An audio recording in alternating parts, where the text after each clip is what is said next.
Score 34-14 Orlando over Florida here with 10:55 to go in the third quarter. As the Bobcats scoring on the 3-yard pass from Jim Arianes, his first touchdown throw of the night to Curtis Caesar. That man who caught 118 balls last year, this season, I believe with that catch, giving him a total of only 65, but he's had defensive responsibilities this year he didn't have. He has defensive responsibilities, and of course last year I think their quarterback situation was much more stable with McNair than it is this year. Oh my, oh my. Bringing it back, breaks one tackle. O'Donnell got a piece of him, and down he goes. An excellent return. Cliff shaken up on his last opportunity to return a kick, but looked pretty sharp there, bringing it out to the 22. Well, you got to keep scoring. That's the name of the game. You got to keep right on scoring. And your special teams, always a big part of the puzzle. This field position, you've got to work for this kind of field position every time you get the ball. When you get to the postseason, the 1-and-out postseason. Here's the toss to Hamilton. Jumps over one tackler. He's belted in the air by Lawson, and Caesar a flag down. Might be a clip. As Hamilton came to a crashing thud at the 24-yard line of the Bobcats. Well, same thing, holding against the Preds. See here again now, they get a little sloppy in the second half. Jay's aware of it. Holding, 92 offense. It's just 8 yards from the point. Remains first down.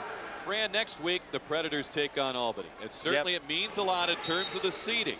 But as opposed to a game like this where they've got this thing in hand almost from the opening kickoff, to next week, is that going to be a much better test in a battle tested type of thing to get you ready for the playoffs? Absolutely, because see, you get a first week off in the playoffs, so they have time to get all their wounds. They've got to go up there and really play a good game against Albany. Ball back of the 16 as the throw incomplete. Law driven into the boards by Mark Williams and driven into one of our field level mics, as you could obviously tell. And it will be second down now at 16. But Rick, it can change a lot if Albany gets beat tonight by Iowa. We wouldn't expect that to happen, but it could. And if it does, that changes a lot of things. But still, you go up there into that territory where the team was the champion last year, it would be wonderful to go up there and beat them. Albany having kind of a funny year. You lose a guy like Eddie Brown early on, and you don't have much time to try to replace him. Here's Maynard looking long. He's got Thomas. He's yanked to the turf by Lawson. At a decided disadvantage in terms of size. That's right. Mentioned when he brought Stevie on board, he protects that ball so well. That's a great example there. There's an example where he gets his body in front of the defensive back, and he's able to go back here. Now watch this, but look at his body there. He's got his body completely and concentrating on the catch. And even though he goes down, he catches the ball first. But look how his body is in front, a big body. That's exactly what Jay wanted. Even if he might not be 100%, he certainly is good enough, and he's the guy you want in there. First down and 10 for the Bobcats 17. Maynard fakes, throws, Thomas open. He's got it. Stevie Thomas, his third touchdown of the night. Two of them offensively as he had Bernard Holmes beaten there. Is he making a statement? I mean, is Stevie saying I'm back? I think so. I think that Connell Maynard, of course, he was in Tampa when Stevie was there, so it's not like it's new. But still, I mean, to have him come in here and play this kind of a game. Now here Maynard goes back, and you know he's almost looking for Stevie anymore. But he fires that ball. It's a great strike. But Stevie's going to catch it, and he does. It's a great story. Maynard's fourth touchdown pass of the night. David Kuhl perfect on the extra point, and the Predators now have a lead of 41-14. And our coverage continues in the third quarter from Sunrise, Florida. Just a moment. Well, we have an ISO on Thomas there. Look at him. We can isolate him right down the field. And watch here how he's looking to the ball. Breaks inside right here, catches the ball. Watch this. No chance of stopping him. knows where the walls are. Everything about Stevie Thomas is good. I'm a little prejudiced, but I still think he's a great player. Well, having brought him into the league, the Bethune-Cookman product, and as we pointed out, a member of the St. Petersburg Police Department.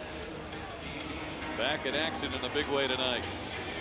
We remind you to tune in to Sunshine Friday at 1 p.m. for Florida Sports Profiles. This month's episode profiles the legendary Don Shula. Join host Paul Kennedy for an intimate look at this legendary sports hero. Florida Sports Profiles, Friday at 1 p.m. only on Sunshine Network. Now the Predators haven't hit the 50-point mark in the last 5 games, not since their 7-0 start. But they're well on their way to doing that tonight, leading 41-14.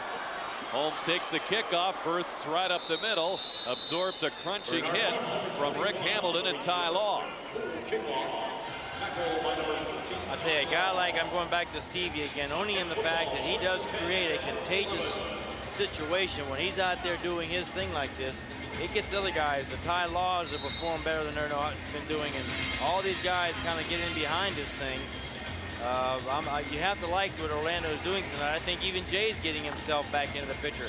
But Stevie brings a guy that has come in with 4 championship rings, and that man right there. And he's one of the reasons why Tampa's been so good through the years. It's because of Stevie Thomas, George LaFrance, and some of those guys. 1st and 10 from the 11 as they go to Hughes. He gets a first down, wrestled down by Mason. A nice pitch and catch there with Arianis and Darren Hughes bringing it out to the 24. Arianis confers with Terrence Barber, the offensive coordinator of this team.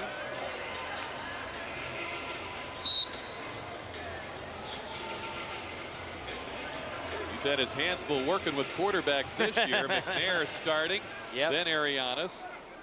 Hamill on the scene. Of course, Clemente Gordon has been here, and he's been out hurt. Kevin Jackson in motion. And they look for Ron James over the middle. They've got him, but he's felled by Law.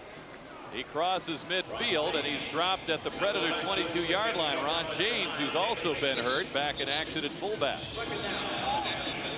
All Jay wants to do now is let that clock run. And it's running now with 6:18 and counting here in the 3rd quarter. They rule his knee touched back of the 23. It'll be a 2nd down and 7 yards to go for the Bobcats. Open the season 2-0. Very impressive doing so. And then things fell apart. They've lost 9 of their last 10 and the last 7 straight. Kevin Jackson, no relation to Jack, in motion. Arianis looking down the sidelines. Hughes got bumped by Mathis as the ball ends up in the seats. A nice grab there by a Bobcat fan. Yep, and he gets to keep the ball. Probably hasn't made a catch like that in a long time. There he is. Look at, he's happy, man. Look at him. He's got himself a souvenir. Got a penalty down here. Somebody's saying something. Let's see. Dave Ewart getting flagged there. He certainly wanted the penalty on Mathis for bumping Hughes down the sideline. It certainly appeared to be well past the 5-yard belt. It did. He was not impressed by that guy's catch in the stands. Come on, Coach, smile. As the Predators will not take the penalty, they'll decline it. Arianis, deep drop, flag down again, wide open. Jack Jackson Mason recovered magnificently and broke up the play. It looked like there was no way he could get there. Mason has gone hard into the end boards, and he is shaken up. Now he's saying he's all right. He's all right, but he got he was so concentrating on the ball that the boards caught. Normally, you know the boards are coming, but I don't think he ever saw. Zone, Mac linebacker 32, 3-yard penalty. It'll be 3rd and 4.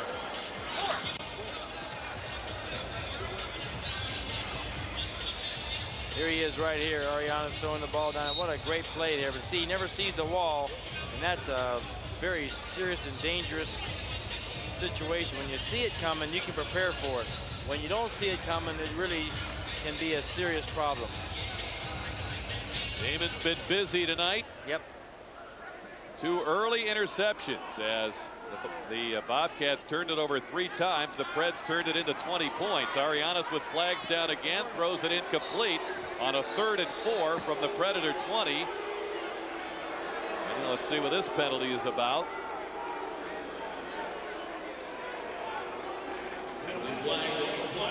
Well, gets a little sloppy at this time of the game. Offside, 7 defense. In addition, illegal formation, 97 defense. That penalty is accepted. It's 5 yards. That's sufficient for a first down. That'll move it inside the 15 for a 1st and 10 as the Bobcats are threatening here, trailing 41-14. Curtis Caesar has caught both touchdown passes for Florida tonight.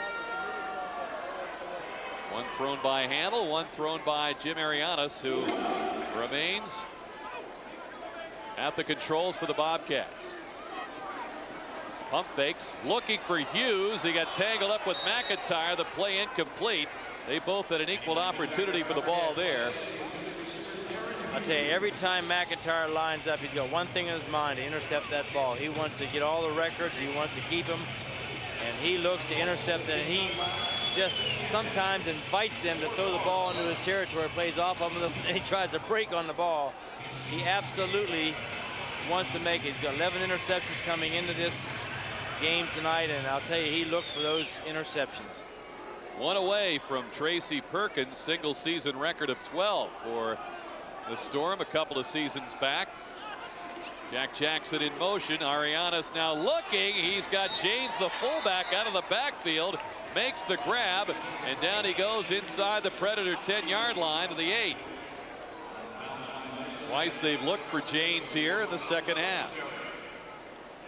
Simply like a screenplay type play here. Arianes throws the ball to the fullback coming out of the backfield, and they just wrap him up and knock him into the sidelines.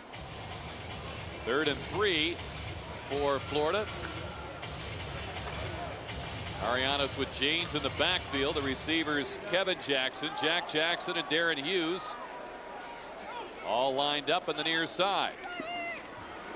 Arianes looking in the end zone. Now will scramble, has a path to the end zone, derailed by Ty Law on a terrific tackle. Arianes dropped at the 1. See, what's good about that, believe it or not, with the inability of the Bobcats to run the ball is really puts them in a disadvantage here. They've got to score, but you can see here Arianes looks downfield. There was no pressure coming in this time, and so he says, heck, let's go for it. And he runs down the field. Now watch here. See, he gets tackled here by Ty Law right there on the 2-yard line. Now they don't have a running attack. At least they haven't shown it to help them get into the end zone unless the quarterback sneaks it in there. Law giving up about 30 pounds in that collision. 1st and goal from the 1, and on the hard count. Yep. Curtis Eason comes across for the Predators. Well, that's okay. It gets them down to the 1-yard line, so you still got to be able to run the football. Prior to the snap, encroachment. 93 defense, half the distance, remains first down. Whether you can run it in or not, sooner or later you're going to have to. The penalties will get you only so close. Now, please, try to run the ball anyway. Arianes, when the trade was made with Carolina, Rick Buffington, the GM, said he's got that ability to run. He doesn't look like he's predisposed to doing it like Maynard, but he's 217 pounds. Yep. He will now lob it in the end zone with a score to Kevin Jackson. Isn't it amazing? They have no confidence in their running attack. And of course they fake a run there and throw the same pass they used with Caesar, but still, there comes a certain time of a game that you have to be able to run the ball. Kevin Jackson was their leading receiver last week in the loss against Oklahoma, and he cradled that football on the 1-yard pass from Arianes. And the Bobcats close it to 41-20. Joe O'Donnell on for the extra point.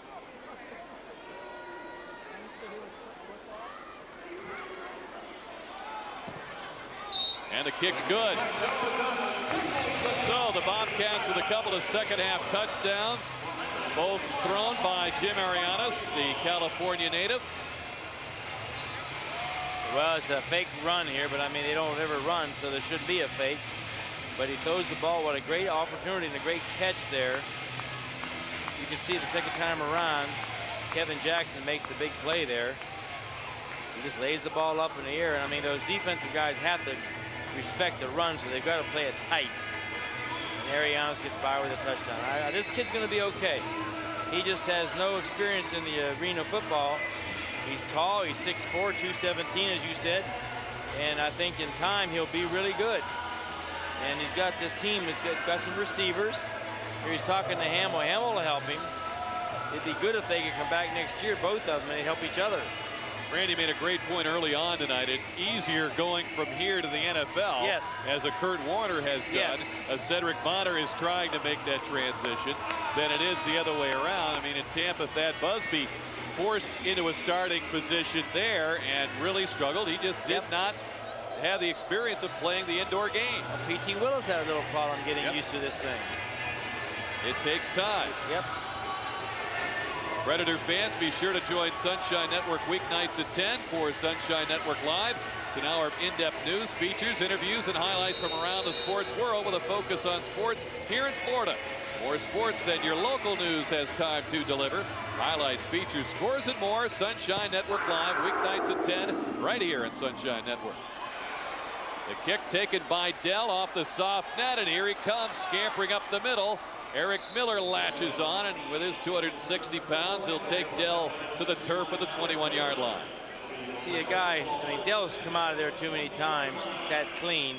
You got to have a much better coverage.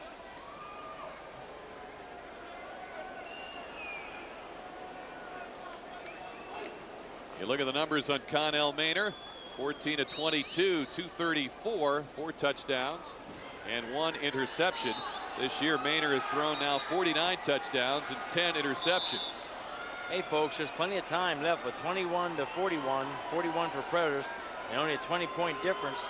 I mean, that's not much in arena football. You can make that up in a real hurry. So you got to keep playing. You got to keep scoring. Jay knows it. He's aware of it. Clock restarted, 38 seconds remaining here in the third quarter. Maynor bobbles the snap. It's time to recover it. Flag thrown, and he nearly decapitated the line judge over there. And that little student down there, too. Look at her. She got whacked. Wow. Arthur Lucky was not so lucky. Actually, he was. The ball missed him, but this big guy would have enveloped that football with little trouble.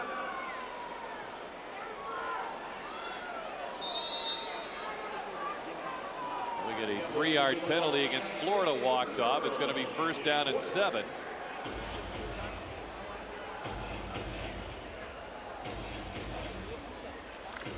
Maynor with the play. Cooper, Dell, and Law are the receivers. Tommy Dorsey in the backfield. First action since week 3 when he hurt his knee. Maynor's pass batted down by Eric Miller, a veteran of national championship teams at Miami under Jimmy Johnson and Dennis Erickson. That'll do it for quarter number 3.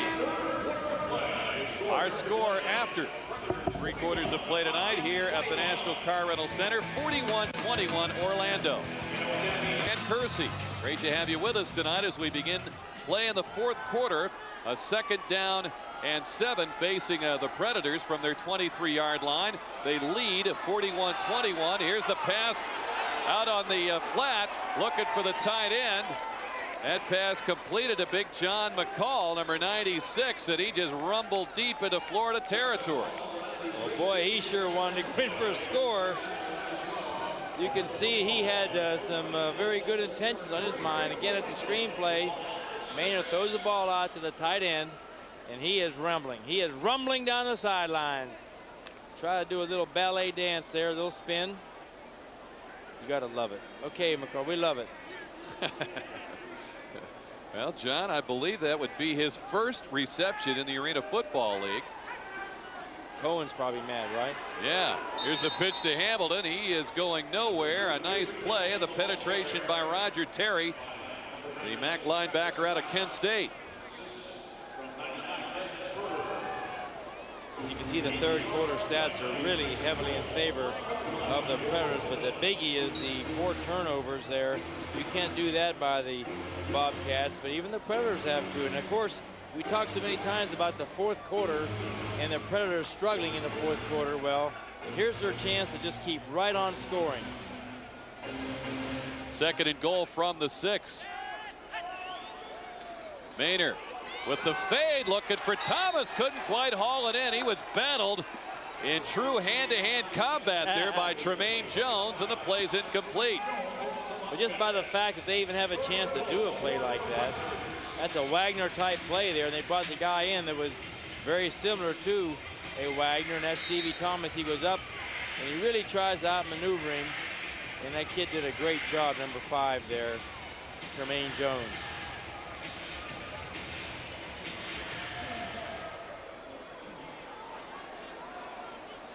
Now a third and goal.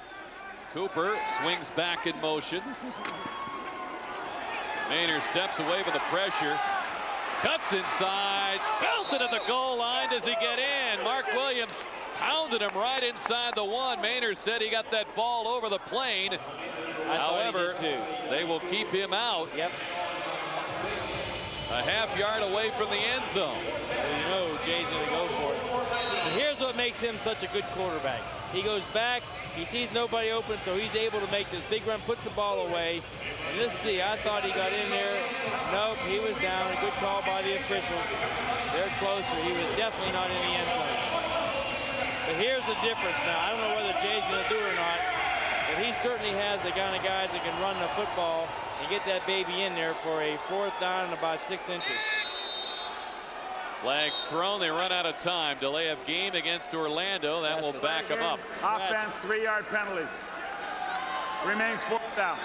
You know, Rick, when I was, not that there's anything to change, but I think one of the big changes in the league since many years ago is the fact that when Jay was playing, Jay called all his own plays. We let him have that right, and we moved the team so much faster because we didn't have to come back to the sidelines, get a play.